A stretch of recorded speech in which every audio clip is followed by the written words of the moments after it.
Merhaba dostlar, Doğal Düşün TV'ye hoş geldiniz. Bugün size küçük bir alanda doğal yöntemlerle nasıl bol domates yetiştirebiliriz onu anlatacağım. Ama bu biraz emek isteyen bir yol. Çünkü sık dikim yapacağız. Yani fide araları dar olacak ama hastalık riskini arttırmadan sağlıklı bir sistem kuracağız. Sistem yaklaşık 4 metrekare alanda 54 adet domates yetiştirmemize olanak sağlayacak. Bu sistemle artık yerim dar ya da yenim dar demek yok. Temel dayanağımız şunlar olacak. Sık dikim güçlü toprak ister. Kalsiyum eksikse çürüme kaçınılmaz. Maya ve pekmezle köklere enerji vereceğiz. Peynir altı suyu eşittir mantar kalkanı. Kör sürgünleri al, içeride hava dolaşsın. Doğru sulama eşittir sağlıklı yaprak. Doğadan aldık, doğaya verdik.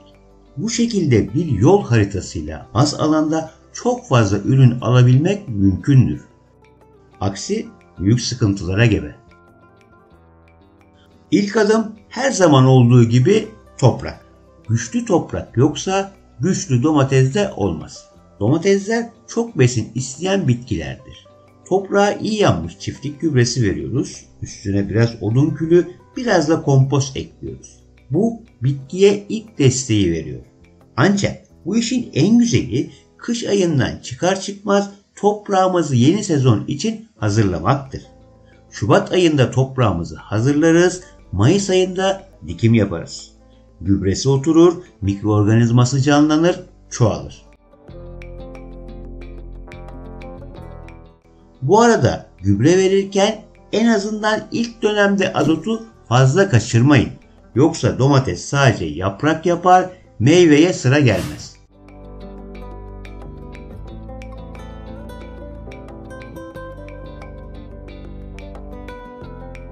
Toprakta yeterli kalsiyum yoksa çiçekburnu çürüklüğü mutlaka baş gösterir. Bu yüzden kalsiyumu yapraktan da destekleyeceğiz.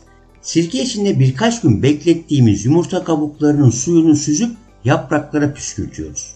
Doğal, etkili ve risk yok.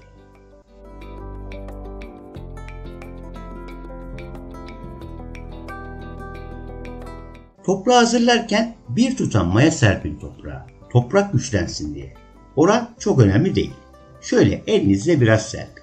Zaten sezon içinde sıvı şekilde maya beslemesi yapacağız. Bazı günlerde sulama suyuna da bir kaşık pekmez ya da melaz karıştıralım. Bitki bu sayede enerjik oluyor, daha çabuk büyüyor.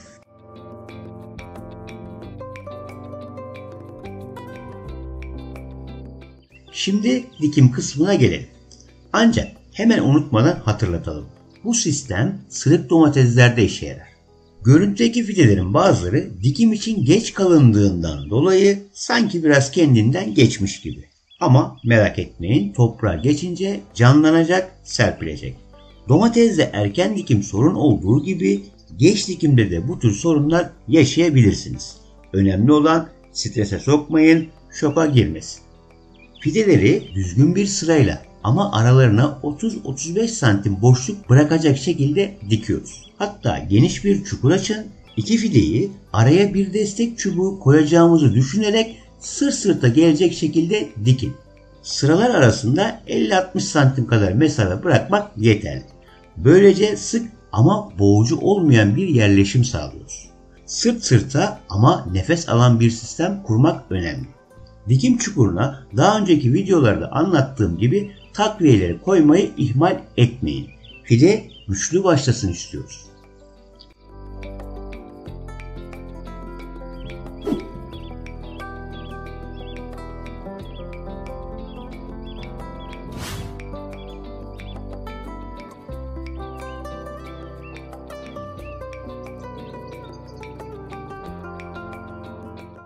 Sık dikimde en büyük sorun havalandırma.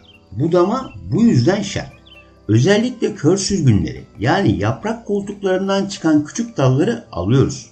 Üst yapraklardan da gerektiğinde azaltıyoruz ki hava rahat dolaşsın. Aksi takdirde nem birikir, mantar başlar.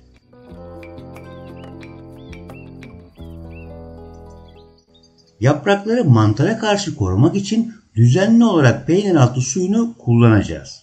%20 oranında, yani 4 litre suya 1 litre peyniraltı suyu oranında sulandırıp sabah saatlerinde yapraklara püskürtelim. Bunu haftada bir yaparsanız hem milyöye hem de fitofatoraya karşı koruma sağlar. Peyniraltı suyunun gücünü küçük görmeyin. İnanılmaz bir mantar savaşçısıdır. Kullanımı basit ama etkisi müthiştir.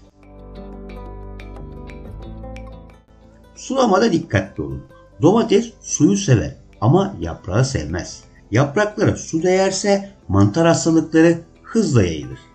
Damlama sistemi varsa şahane. Yoksa da toprağın altına doğru sulayın. Yaprakları ıslatmayın.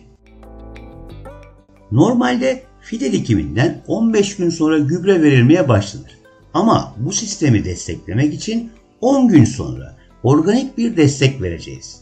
Isırgan otu veya kırlangıç otunu suda beklettiğimiz sıvı gübrelerden vereceğiz.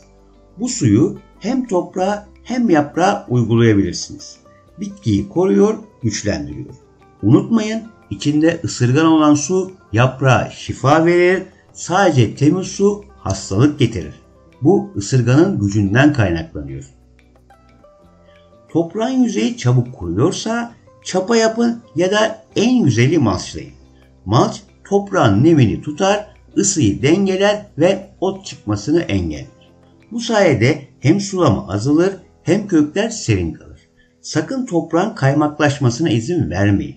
Gerçi toprağımızı istediğimiz kıvama getirdiysek, yani organik maddeleri olması gerektiği gibi verdiysek kaymaklaşma sorunu da olmaz. Az alanda çok fide demek, her fidenin özel ilgi istemesi demek. Ama dikkatli ve doğal yöntemlerle bu mümkün. Biz doğaya yüklenmeden, doğadan öğrenerek domatesimizi bolca alabiliyoruz. Deneyin, farkı göreceksiniz.